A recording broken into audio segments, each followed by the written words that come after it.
Ganga Goya. Ya, hoy. Un eloto.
Ganga Goya.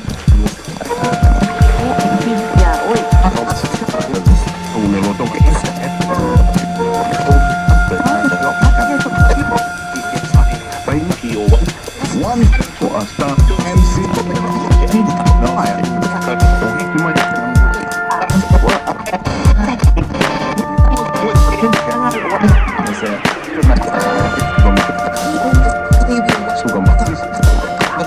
Un eloto. Ganga Goya. Ya, hoy. Un eloto.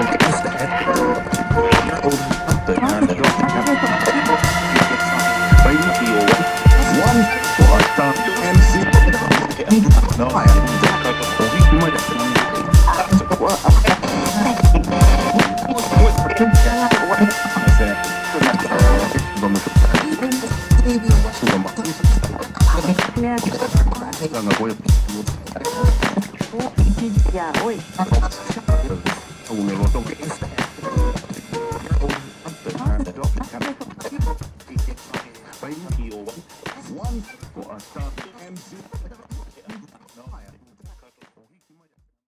అభయారణ్యంలో చిక్కుకున్న పర్యాటకులు ముత్యందాల జలపాతం చూసేందుకు వెళ్ల 84 మంది మామిడి వాగు ఉప్పొంగడంతో అవతలే ఉండిపోయిన బాధితులు.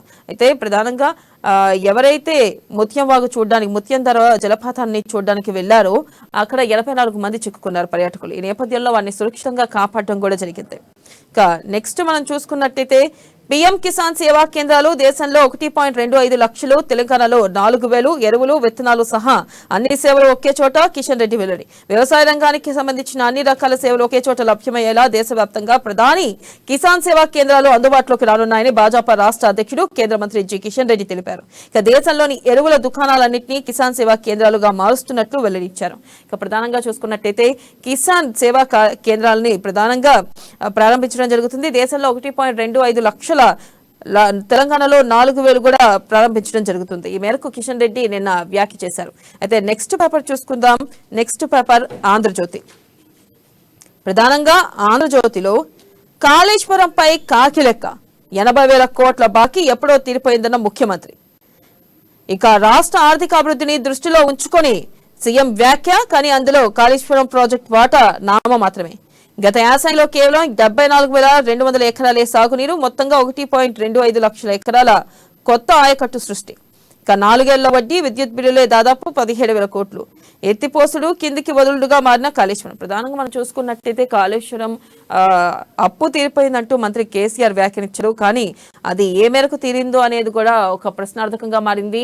ఇక్కడ ప్రభుత్వాన్ని ఎన్ని క్వశ్చన్స్ ఏ విషయంలో ప్రతిపక్షాలు అడిగినా ఎప్పుడూ ప్రభుత్వం దాన్ని నిరూపించుకునే ప్రయత్నం చేయరు.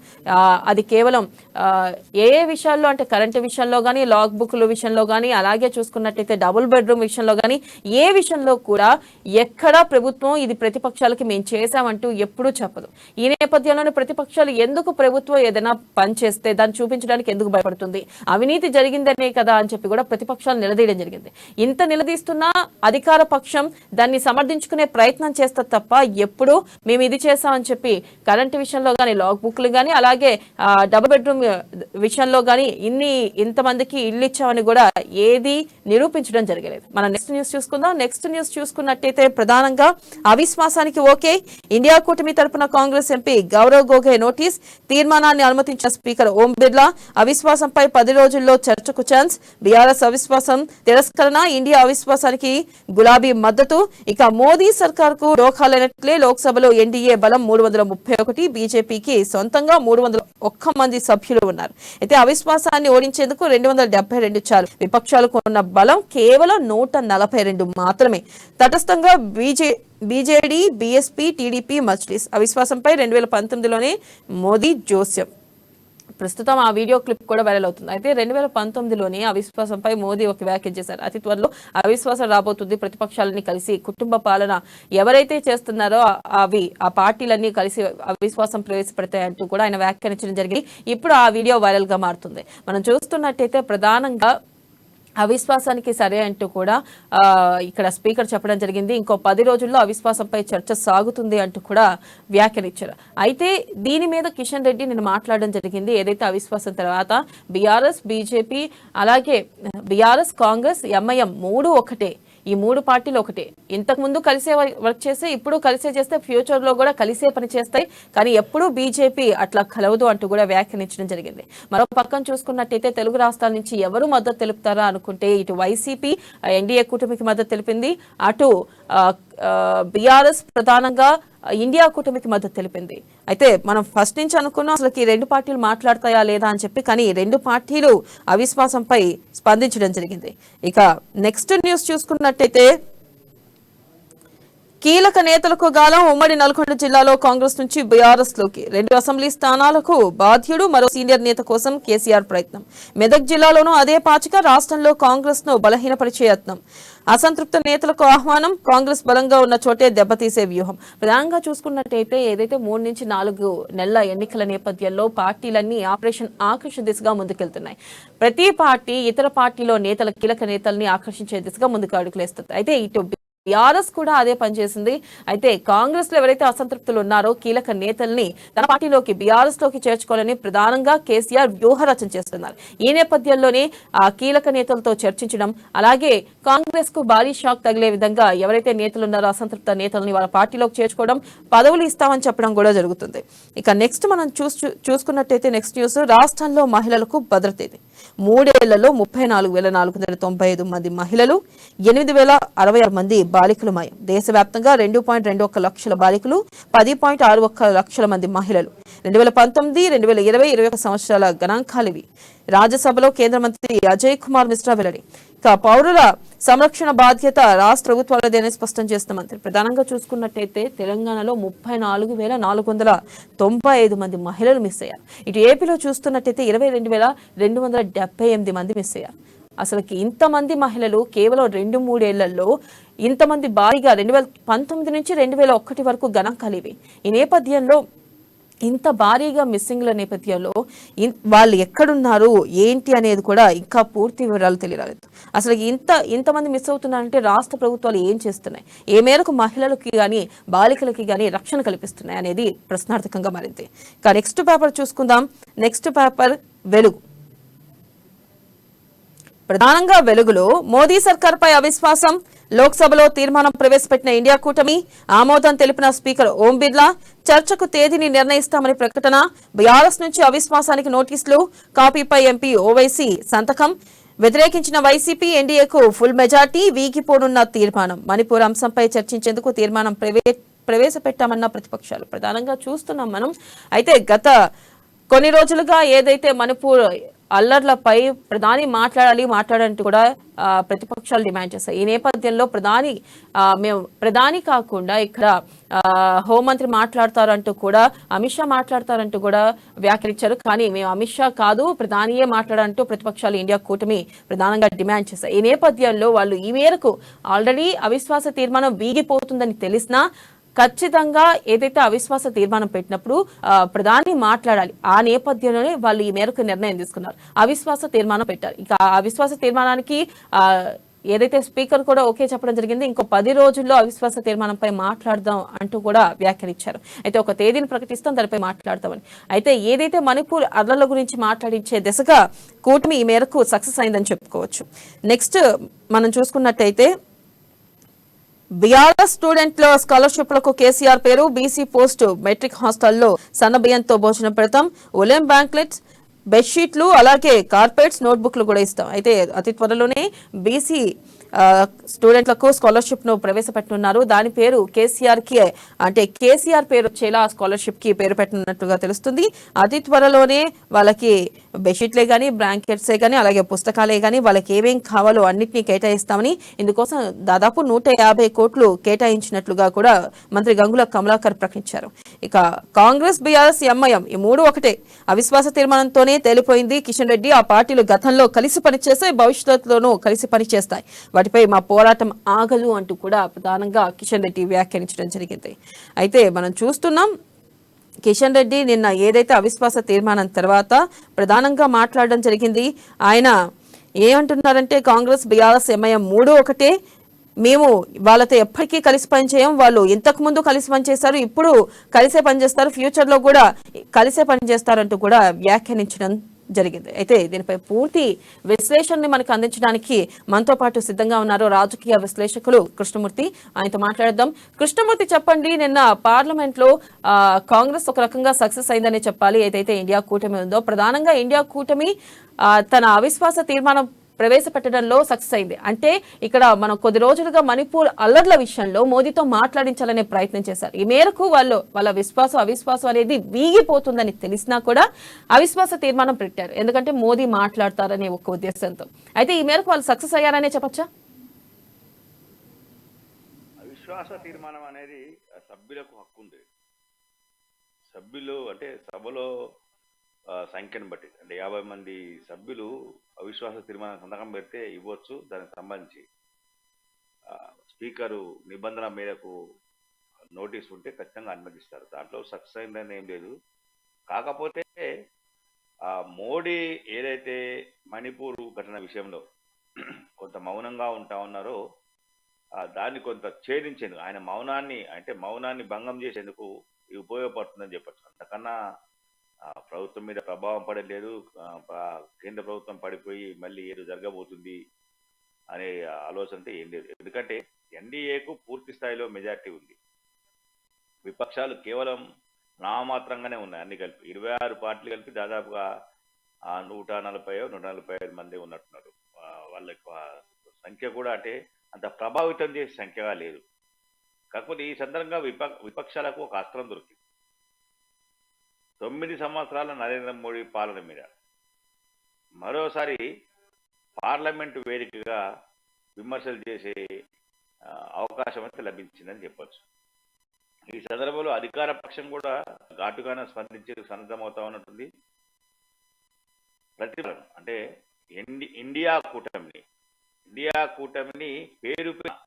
కూటమిలోని పార్టీలను పేరున ఎంచి పారేసేందుకు కూడా ఆ అధికార పక్షం అస్త్రశస్త్రాలు సిద్ధం చేసుకుంటుందని కూడా మనకు స్పష్టం అవుతా ఉంది. గత కొంతకాలంగా ఎన్డీఏ వర్సెస్ ఇండియా అన్నట్టుగా దేశంలో రాజకీయాలు సాగుతున్న నేపథ్యం మణిపూర్ ఘటన ఎన్డీఏ కూటమికి అస్త్రంగా మారింది. మణిపూర్ ఘటనకు కారణం కాంగ్రెస్ పార్టీ అని చెప్పేసి కేంద్ర ప్రభుత్వం ఉన్నది. ఏం జరిగింది అసలు అక్కడ? 9 సంవత్సరాల ముందు ఏం జరిగింది? 9 సంవత్సరాల నుంచి కేంద్ర ప్రభుత్వం మణిపూర్ విషయంలో ఏ రకమైన చర్యలు తీసుకుంది, ఏ రకమైన జాగ్రత్తలు తీసుకుంది, అక్కడ శాంతి భద్రం కాపాడడం కానీ ప్రజల ఆస్తులను, మానవ ప్రాణాలను కాపాడేందుకు కేంద్ర ప్రభుత్వం ఏ రకమైన చర్యలు తీసుకుంటుంది అనే విషయాన్ని కూడా పార్లమెంటు వేదికగా అధికార పక్షం చెప్పేందుకు సమాచారాన్ని సిద్ధంగా చేసుకుంటుంది. సమాచారం సేకరిస్తూ ఉంది, సమాచారం తెప్పించుకుంటా ఉంది ఆ రాష్ట్ర ప్రభుత్వం కూడా. మణిపూర్లో జరిగే ఘటన వెనుక కొన్ని సంఘ విద్రోహకర శక్తులు ఉన్నాయి అని చెప్పేసి తాజాగా అక్కడ సైన్యం చేస్తున్నటువంటి కానీ సైన్యం జరుగుతున్నటువంటి కొంత తనిఖీలు వీటి విషయంలో కొంతమంది బయట తెలుసు. నిన్ననే ఒక 150 మందిని సంఘ విద్రోహ శక్తులు పట్టుకున్నారు. అంటే పార్లమెంట్లో చర్చకు వచ్చే లోపల మణిపూర్ ఘటన కారణం ఏందన్న విషయంలో కేంద్ర ప్రభుత్వం ఒక స్పష్టతకు వచ్చే అవకాశం ఉంది. అది మణిపూర్లో ఉన్నటువంటి స్థానికులు చేశారా, లేకపోతే సంద్రోహ శక్తులు స్థానికుల రూపంలో చొరబడి ఈ ఘటనకు పాల్పడుతున్నారు. అక్కడ విధ్వంసం కానీ, అల్లర్లకు కానీ, ప్రజల ప్రాణాలను హరించడం కానీ, మహిళలను వివస్త్రం చేసి ఊరేగించడం కానీ, ఈ ఘటనకు సంబంధించిన అంశాల మీద కొంత స్పష్టత వచ్చే అవసరం ఉంది. స్పష్టత రాబోతుంది కూడా. అంటే కేంద్రము కొన్ని దాడులలో సైన్యం అక్కడ AK-47, AK-57 లాంటి మారణాయుధాలను గన్లను కూడా సేకరించిన తెలుస్తూ ఉంది. దానికి సంబంధించి అంటే AK-47, AK-57 ఎక్కడి నుంచి వస్తూ ఉన్నాయి, వాళ్ళకు ఎవరిచ్చారు, వాళ్ళకి ఏది కథ అని చెప్పేసి వాళ్ళకి మొత్తం తేల్చుకునే అవకాశాలు అయితే ఉన్నాయి ఖచ్చితంగా. అంటే విపక్షాలు ఎంత ఘాటుగా స్పందిస్తూ ఉన్నాయో అంతకంటే ఘాటుగా స్పందించేందుకు అధికార పక్షం సిద్ధంగా ఉంది. ఇది 10 రోజుల్లో చర్చకు వస్తుంది అన్నారు. దాదాపుగా 10 రోజులు చర్చకు వచ్చినప్పుడు 5 రోజులు 4 రోజులు దీని మీద చర్చించేందుకు స్పీకర్ అవకాశం ఇచ్చే అవకాశం ఉంది. ఆ తర్వాత ప్రభుత్వం కూడా అవిశ్వాస తీర్మానం ఎందుకు పెట్టారు, అసలు దాని కారణం ఏంటనే విషయంలో, అంటే అవిశ్వాస తీర్మానంలో మాకెందుకు, మేమెందుకు, ఏం చేసాము 9 సంవత్సరాల్లో అనే విషయంలో కూడా కొంత చెప్పే అవకాశం ఉంది. కాబట్టి ప్రధానమంత్రి నరేంద్ర మోడీ కూడా ఈ సందర్భంగా పార్లమెంట్లో మాట్లాడతారు. తన మీద అవిశ్వాసం ఎందుకు పెట్టారు, అసలు నేను చేసిన తప్పేంటని కూడా ఆయన కొంచెం విపక్షాలు నిలదీసే అవకాశం ఉంది. కాబట్టి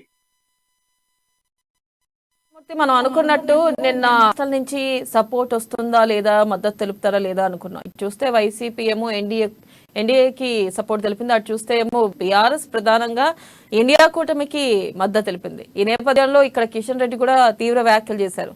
ఎంఐఎం అలాగే బీఆర్ఎస్ కాంగ్రెస్ ఒక్కటేనని, వాళ్ళు కలిసే ముందుకెళ్తారు, ఇంతకు ముందు కలిసే చేశారు, ఇప్పుడు నెక్స్ట్ కూడా కలిసే పనిచేస్తారంటూ కూడా వ్యాఖ్య చేయడం జరిగింది. మీరు దీనిపై ఏమంటారు? మొదటి నుంచి అంటే బీఆర్ఎస్ మొదటి నుంచి కూడా అంటే ఎన్డీఏ కూటమి ఆవిర్భావం కంటే ముందు కూడా నరేంద్ర మోడీ పైన యుద్ధం ప్రకటించి ముందుకు వెళ్దామని చెప్పేసి బీఆర్ఎస్ కేసీఆర్ ప్రకటించారు. కాబట్టి ఈ అవిశ్వాసం సందర్భంగా ఏదో మోడీ ప్రభుత్వానికి కేసీఆర్ అండగా నిలుస్తారని ఎవరు అనుకోలేదు. ఆయన కూడా తన వైఖరిని స్పష్టం చేశారు. మిత్రపక్షమైనటువంటి ఎంఐఎం ఇప్పటికే రాష్ట్రంలో మిత్రపక్షంగా ఇటు బీఆర్ఎస్, ఎంఐఎం, సిపిఐ, సిపిఎం 4 పార్టీలు కలిసి పనిచేస్తూ ఉన్నాయి. కలిసి రేపు రాబోయే ఎన్నికల్లో కూడా కలిసి వెళ్ళాలని చెప్పేసి నిర్ణయించాయి. కాబట్టి కూటమిలో సిపిఐ, సిపిఎం భాగస్వామ్యంగా ఉన్నాయి. ఇండియా కూటమిలో ఉన్నప్పుడు ఖచ్చితంగా కేసీఆర్ అటువైపే మొగ్గు చూపుతారు. కాంగ్రెస్ లీడర్షిప్లో, కాంగ్రెస్ నాయకత్వంలో ఇండియా కూటమి ఉంది కాబట్టి ఖచ్చితంగా అటువైపే వెళ్తారు. మజ్లిస్ యథావిధిగా బీజేపీని వ్యతిరేకిస్తుంది కాబట్టి ఖచ్చితంగా అంటే బీజేపీ అధికారంలో ఉండకూడదు అనేది మజ్లిస్ యొక్క లక్ష్యం. ఆ కోణంలోనే ఎంఐఎం కూడా సపోర్ట్ చేసింది. ఇటు కేసీఆర్కు, బీజేపీకి రెండుకు కేసీఆర్ను మద్దతిస్తూనే అటు బీజేపీని వ్యతిరేకించే విధంగా ఎంఐఎం నిర్ణయం తీసుకుందని చెప్పవచ్చు. మరోవైపు కిషన్ రెడ్డి చెప్పినట్టుగా చాలాసార్లు పరిశీలిస్తే కాంగ్రెస్ పార్టీ రాజశేఖర రెడ్డి ఉన్నప్పుడు బీఆర్ఎస్ అధికారాన్ని పంచుకున్నది. దాంట్లో 6 మంత్రులు వాళ్ళు ఉన్నారు. అప్పుడు కూడా కేటీఆర్, నాయన నరసింహారెడ్డి, హరీష్ రావు, ఇట్లా సంతోష్ రెడ్డి, ఇంకో 2 మంత్రులు వాళ్ళు ఉన్నారు మంత్రులుగా. అదేవిధంగా ఎన్డీఏ యూపీఏ అధికారం మన్మోహన్ ప్రభుత్వంలో కేసీఆర్ మంత్రిగా పనిచేశారు, కేంద్ర మంత్రిగా. కాబట్టి వాళ్ళు కలిసిపోయారు. ఇక ఎంఐఎం విషయం వస్తే ఎంఐఎం ఎవరు అధికారం ఉంటే వాళ్ళ పక్కన చేరుతుంది. గతంలో కాంగ్రెస్ పార్టీ రాష్ట్రంలో అధికారం ఉంటే కాంగ్రెస్తో జతకట్టి పనిచేసింది. ఆ తర్వాత టీడీపీ అధికారంలోకి వస్తే టీడీపీ చంద్రబాబు నాయుడును జతకట్టి పనిచేశారు చంద్రబాబు. తర్వాత మళ్ళీ కాంగ్రెస్ పార్టీ అధికారంలో కాంగ్రెస్ పార్టీ వైఎస్ రాజశేఖర్ ఉన్నారు. చివరి అంటే రాష్ట్రానికి కొద్ది రోజుల ముందు కిరణ్ కుమార్ రెడ్డి సీఎంగా ఉన్నప్పుడు కొంత ఎంఐఎం ఇబ్బందులకు ఎదుర్కొన్నాయి. కానీ కూడా ఎంఐఎం చేష్టాన్ని ఎక్కడికక్కడ అరికట్టారు. కిరణ్ కుమార్ రెడ్డి ప్రభుత్వం ఎక్కడిక్కడ నిలువరించేందుకు కొంత ప్రయత్నం చేశారు. అక్కడ కొంత ఒక 1 year 1.5 year కొంత ఇబ్బంది కలిగింది. అంటే తెలంగాణ జోరుగా సాగుతున్న సమయంలో కిరణ్ కుమార్ రెడ్డి ప్రభుత్వాన్ని చెప్పేసి వీళ్ళు నిర్ణయించారు. కాబట్టి అప్పుడు ఎంఐఎం కుమార్ రెడ్డి నిర్వహించారు ఎక్కడెక్కడ. వాళ్ళు ఆగడం కానీ వాళ్ళ మీద ఉన్న కేసుల విషయంలో కఠినంగా వివరించి వాళ్ళని అరెస్ట్ చేయడం కానీ జైల్లో పంపడం కానీ జరిగింది. అక్బర్ ఇద్దరిని కూడా జైలుకు పంపించారు ఆ ఒక్క పీరియడ్ తప్ప. ఆ తర్వాత బీఆర్ఎస్ పార్టీ 2014లో అధికారంలోకి వచ్చినాక కేసీఎం అయిన తర్వాత మళ్ళీ వెంటనే అప్పటి వరకు తెలంగాణ రాష్ట్ర ఏర్పాటును వ్యతిరేకమైనటువంటి ఎంఐఎం పార్టీ ఆ తర్వాత బీఆర్ఎస్ దగ్గరైంది. బీఆర్ఎస్ అంటే కేసీఆర్ కూడా ఎంఐఎంను తన మిత్రపక్షం ఖచ్చితంగా ఎంఐఎం అవును మేము వాళ్ళతో కలిసి పని చేస్తున్నాం అని చెప్పేసి అది తెలంగాణకు వ్యతిరేకంగా పనిచేసిన విషయం పక్కకు పెట్టి తెలంగాణ ఆవిర్భావానికి ఓవైసీ తనకున్నటువంటి అన్ని అస్త్రశస్త్రాలు ఉపయోగించారు వ్యతిరేకంగా అని చెప్పేసి తెలిసినప్పటికీ స్పష్టంగా తెలిసినప్పటికీ ఆయన కొంత అంటే రాష్ట్రంలో ఉన్నటువంటి రాజకీయ పరిస్థితులు కానీ అంశాలను ఆధారంగా చేసుకొని ఎంఐఎంతో జతకట్టారు, ఎంఐఎంతో ఇస్తా ఉన్నారు. చాలా ఎన్నికల్లో ఇద్దరు కూడా సమన్వయంతో ఒక అండర్స్టాండింగ్ తోటి ఎన్నికల్లో కలిసి పోటీ చేశారు.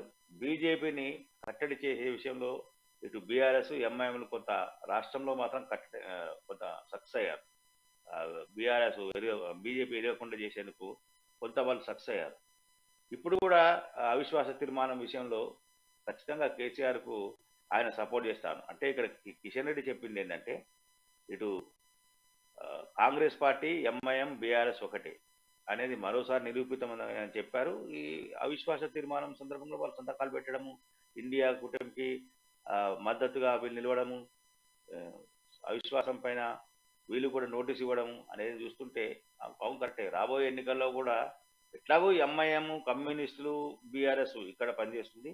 కొంత అంటే కాంగ్రెస్ పార్టీ కూడా లోపాయికారిగా పొత్తు పెట్టుకోకున్నప్పటికీ కాంగ్రెస్ పార్టీ కూడా లోపాయికారిగా బీఆర్ఎస్ సహకరిస్తుందేమో అన్న అనుమానాలు అయితే కలుగుతా ఉన్నాయి. అదే విషయాన్ని కిషన్ రెడ్డి చెప్పారు. గతంలో కూడా అంటే పదే బీజేపీ నిన్న చెప్పింది కదా కిషన్ రెడ్డి, వాళ్ళు పదే చెప్తా ఉన్నారు కాంగ్రెస్ బీఆర్ఎస్ ఎంఐఎం ఒకటే.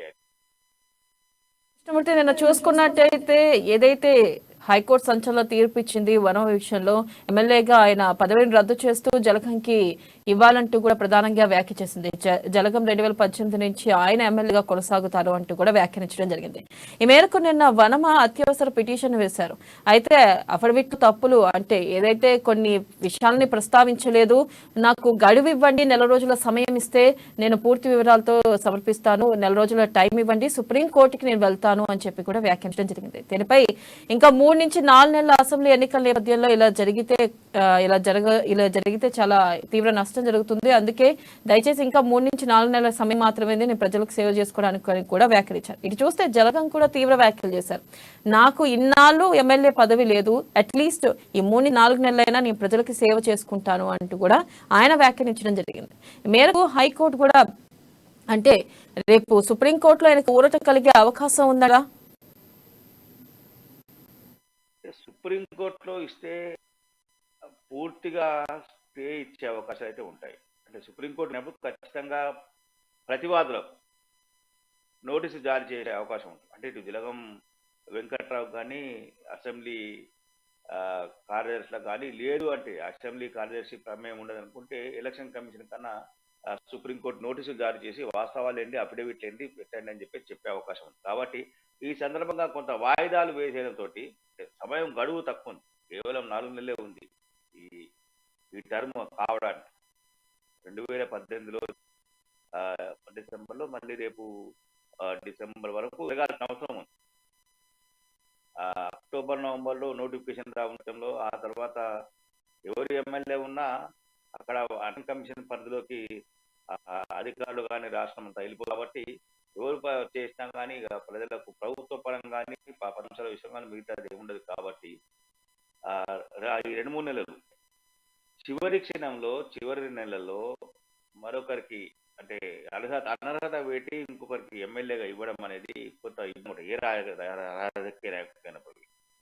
కాబట్టి ఇన్ని కొంత అంటే ఏదో సుప్రీంకోర్టుకు వెళ్ళి అక్కడి నుంచి ఏదో స్టే తీసుకొచ్చి లేకపోతే తాత్కాలికంగా తీర్పు అమలును నిలిపివేసే విధంగా ఉత్తర్వులు తీసుకొచ్చి కొంత ఆపితే కొంత పరువు దక్కుంది అన్న కొంత వనమ వెంకటేశ్వర గారు ఉన్నట్టుగా అనిపిస్తా ఉంది. అందులో భాగంగానే ఆయన హైకోర్టుకు వెళ్ళారు. తీర్పు అమలును ఆపండి, నేను సుప్రీంకోర్టుకు అవకాశం ఇవ్వండి అని చెప్పేసి ఆయన కోరారు.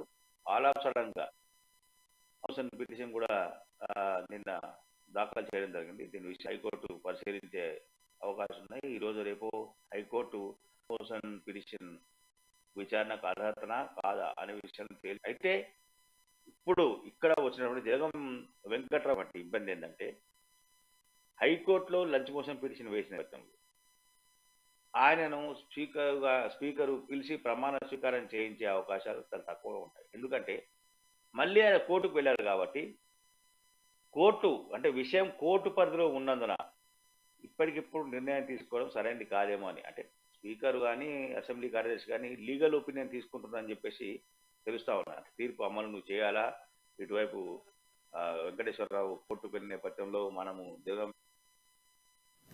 అలాగే ఒక పక్కన చూసుకున్నట్టయితే తెలంగాణలో దాదాపు 34,495 మంది మహిళలు మిస్ అయ్యారు గత 2019-21 నుంచి. ఇలాగే చూసుకున్నట్టయితే ఇటు ఆంధ్రాలో కూడా 22,278 మంది మిస్ అయ్యారు. అయితే ఈ మేరకు నిన్న రాజ్యసభలో కేంద్ర మంత్రి అజయ్ మిశ్రా వెల్లడించారు. ఆయన ఏమంటున్నారంటే రాష్ట్ర ప్రభుత్వాలదే బాధ్యత, రాష్ట్ర ప్రభుత్వాలే చూసుకోవాలి అంటున్నారు. అంటే మహిళల మిస్సింగ్ కేసులు ఏ రాష్ట్రాలు ఉంటాయో ఆయా రాష్ట్రాల్లో మహిళల మిస్సింగ్ విషయంలో ఆ రాష్ట్రాలదే బాధ్యత అంటున్నారు. ఇది ఎవరిది తప్పిదం, రాష్ట్ర ప్రభుత్వాలదా లేదా కేంద్రాలదా?